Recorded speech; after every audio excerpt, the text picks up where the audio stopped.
Hey everyone, let's talk about bikes. Getting into cycling is awesome, but let's be real, walking into a bike shop can be super overwhelming. In this explainer, we're going to cut right through all that noise and help you figure out how to find your perfect bike. We'll make it simple and, believe it or not, actually pretty fun. You know that feeling, right? The freedom of just riding a bike, the wind in your face, it's pure joy. It's why we get excited about cycling in the first place. But the second you decide to buy a bike, that simple joy can turn into what feels like navigating a dense, confusing jungle of choices. But don't worry, we're going to find a path through it. And it's so worth it because the benefits are just massive. It's incredible for your health, both physical and mental, and you're doing something great for the planet. It's a total win-win. But that feeling only lasts until you start shopping. And then, bam, you hit that first big wall of confusion. So what gives? Why is this so darn difficult? You're all fired up and ready to ride, but you're suddenly staring down a crazy number of options, technical jargon, and prices all over the map.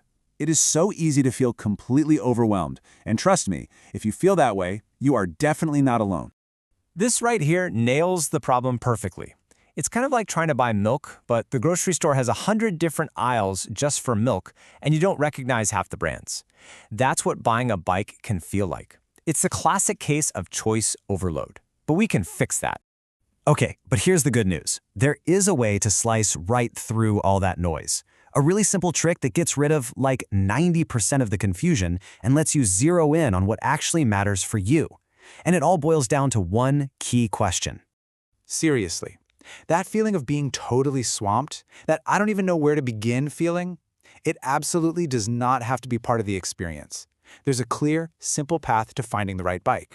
So, here it is. This is the secret. Before you get lost in the weeds thinking about gears or frame materials or brand names, you just need to answer one fundamental question. How are you actually going to use this bike? That's it. This one question is the foundation for your whole decision.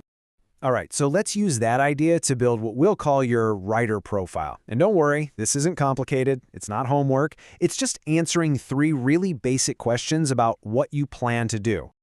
And here they are, the 3 pillars of your decision. First, what kind of riding are you going to be doing? Second, how often do you actually see yourself riding? And third, let's be real, what's your budget? You figure these 3 things out, and I promise everything else will just click into place. So let's just take a second here. For riding type, are we talking paved roads, bumpy city streets, or dirt trails? For frequency, is this going to be a daily commute or more of a weekend adventure kind of thing? And for your budget, just be honest with yourself about what you're willing to spend. Your answers here are going to act like a GPS, pointing you straight to the right category of bike. Okay, once you have your answers, that huge, intimidating world of bikes gets a whole lot smaller. That jungle of choices suddenly has a nice clear path right through the middle, because your rider profile is going to lead you to one of 3 main families of bikes. Now, this is a really important point to remember. You're picking a bike for what you'll be doing most of the time. There is no magical, one-size-fits-all bike that's perfect for a Rocky Mountain trail and a high-speed road race. It's all about figuring out your main priority. So after you filter through all your personal needs and priorities, it all comes down to this number, 3. 3 main categories of bikes that cover pretty much any kind of riding you could ever want to do. And here they are. First up, you've got road bikes. Think speed, think efficiency on pavement. They're super lightweight, they've got those skinny tires, and of course the famous dropped handlebars that help you get more aerodynamic. If you're dreaming of long fitness rides on smooth roads, this is your zone. Then, on the other end of the spectrum, you have mountain bikes or MTBs. These are the rugged off-road machines. They're built tough with strong frames, wide, knobby tires for tons of grip, and suspension that soaks up all the bumps and rocks on the trail. You sit more upright, which gives you better control. And finally, right in the middle, you have the hybrid. This is the ultimate all-rounder, the jack of all trades. It takes the comfortable, upright position of a mountain bike and combines it with the lighter frame and smoother tires of a road bike.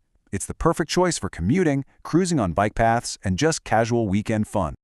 So there you have it. You're now equipped to make a really good decision. You've gone from being lost in that confusing jungle to having a clear map with just 3 main paths to choose from. The power is totally back in your hands. So the only question left to answer is, what does your perfect ride look like?